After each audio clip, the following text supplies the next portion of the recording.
All right.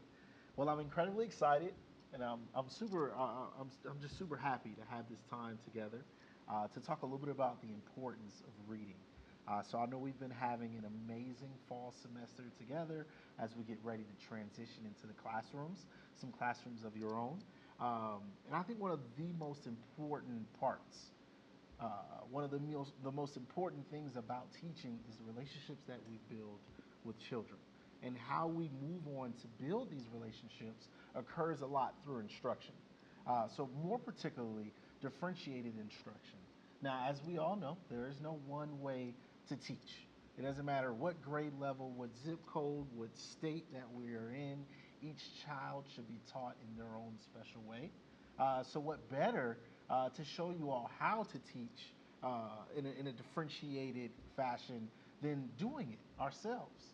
So, I know we've been working on math lessons a lot throughout the fall, but I wanted to take a moment and switch gears just for a minute, and we can transition to ELA, which is reading. So, I bought one of my favorite books, and we're going to pretend that we're in third grade, taking a moment during reading time, and I want to show us the power of shared reading, choral reading, and different types of reading together. So Frank, if you can help me off stage, please, if you can pass these books. I'm sorry. Of course. Thank you, sir. Thank you so much. Pleasure.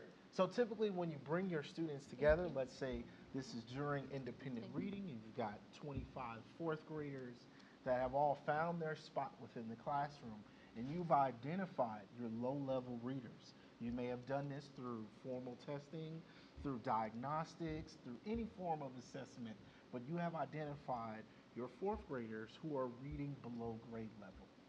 So instead of just putting it all on the parents and expecting them to do their 40 minutes a night in reading, it might be best for you to come up with a strategy for differentiated instruction. So we're going to pretend that we're picking back up.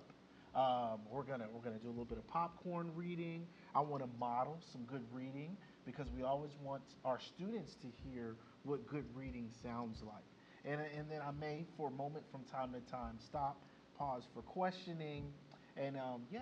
So I'd love for us all to turn to chapter 19, page 125.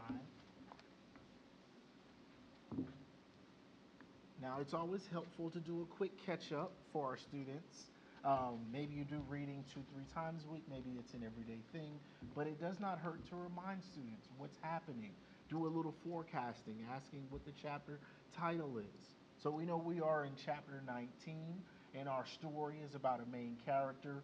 His name is Monte, who just entered the fourth grade honors class. Well, in this book, King Monte, Life's Toughest Choices, Monty and his best friend are faced with some of their toughest decisions that they have to make. So right now in this chapter, we are at the bus stop and we are waiting on one of Monty's best friends to figure out what's going to happen next. So let's jump in it. I want you to follow along with your finger as I read. I'm going to start at chapter 19, An Unexpected Ride Home. Later, as Darren sat waiting for the bus, the events of the day seemed to catch up with him, amid the leaves blowing around his sneakers. Like little reminders, he thought, nipping at his heels. It was almost dark now, and the cold November light from the street lamp cut through him with the grim reality of his bad choices. I just want to go home, he said to himself, more than once. He had felt like crying, but if someone saw him doing that, especially Jeff, or one of the other middle schoolers on their way home from practice, well, he'd never be able to show his face around here again. Just then, a pair of headlights bloomed into view farther down the street. They were too low to be the bus, Darren thought, but never in a million years did he expect them to belong to the guy who pulled up next to him in an unmarked police car. Need a ride? Detective Ramsey called through the passenger side window. He had turned on the overhead light so Darren could see him. Darren's heart began to beat very fast. Instinctively, he looked down the street for the bus. Still no sign of it. Last bus from Man Middle School leaves at 5, right before practice ends, the detective said, as if reading Darren's thoughts. Players usually catch a ride home in the team van. Stingray didn't tell you that? Darren looked at his watch. Why? He didn't know. It was only right twice a day. Come on, man, Ramsey said, throwing open the passenger side door. Hop in. I'm heading to the south side anyway. Am I under arrest? Darren asked, and the detective shook his head. Not yet, he said. I don't like arresting kids, Darren. No lie. I'd much rather try to talk them out of doing something stupid before they do it. Sometimes that's all a kid needs, just someone to talk to who will listen.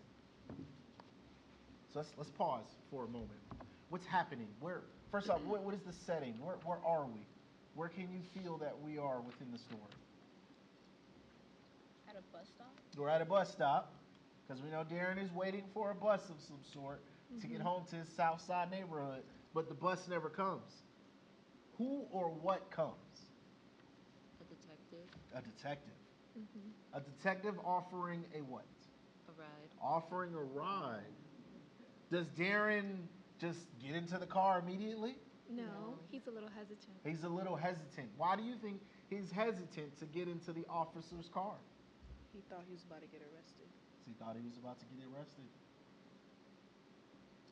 Is there another way home, judging by what the detective was saying? No. Are there any more buses coming? No. No. That's a long walk. So let's figure out what choice Darren decides to take, or to make, excuse me. Darren took a deep breath. He didn't want to talk to Detective Ramsey, but he had no other choice, he figured. The bus wasn't coming, and he didn't want to take a walk home at night. Besides, it was only a matter of time before the detective caught up with him again anyway. And so, Darren got into the car. Just take me to the corner store, please, he said as Ramsey drove away, and the detective nodded. Sure thing, my friend, he said. Right where those cars got broken into last night, huh? You ever hear the old saying about criminals returning to the scene of a crime? Am I a suspect then? Darren asked, and Ramsey laughed. Nothing gets by you, does it? He said. And Darren turned away from him and looked out the window. You're not a suspect at all, son, Ramsey went on.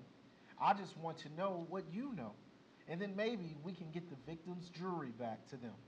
Speaking of which, you wouldn't happen to have seen a diamond tennis bracelet by any chance, would you? If I had stolen a diamond tennis bracelet, the last thing I would do is show it off by wearing it. So you know about the bracelet being stolen then. Everyone knows that, Darren said. His face grew red and his chest felt tight. All I'm saying is, my mama taught me not to advertise being stupid. You wear something like that in the South Side, you're just begging to get robbed. What is the detective doing in the car? Investigating, for sure. Interrogating him, like asking him questions. Seems like he's asking him some really, really tough questions. How can we tell that Darren feels uncomfortable? Said his face turned red. His face turned red, some of his nonverbal cues. People speak to us in more than ways than just words out of their mouths. So when we're reading, we have this theater, and we have this movie projector in our mind. So I don't want to take up too much more of our time as reading comes to a close, but I do want to read just a little more. What else did your mom teach you? The detective asked, and Darren shrugged. She teaches you to hang out with guys like Stingray, guys who are about to throw away their potential because they think they're better than everyone else. Darren bit his lip at the pools of streetlight and graffiti plastered walls slip past. You see all those news cameras back there? Ramsey went on. Someday, all that's going to be a distant memory for Stingray because of the choices he's making today. Cold comfort when the only game you're playing is touch football in the prison yard. You want to be there catching passes with him? Going to make you feel real proud knowing you left your twin brother to live his life without you. Does this seem like an easy conversation? Yes or no? No. Seems like it's pretty tough for someone like Darren. Seems like Darren is in this moment facing a lot of tough choices. And it is our hope that he makes the right choice in life. In class, I think something that we've continued to go back and forth on throughout the time as we read this book is knowing that the right choice is not always the easiest choice to make. But in life, we are always presented with two choices. I want you guys to do some reflecting tonight, to keep practicing reading, to find a buddy, a little sister or big brother, your mother, your father, anyone you can who will listen. And I encourage you to nestle up with a good book. I wish you all the best. And tomorrow we'll come back together during independent reading to finish another chapter in King Monte, Life's Toughest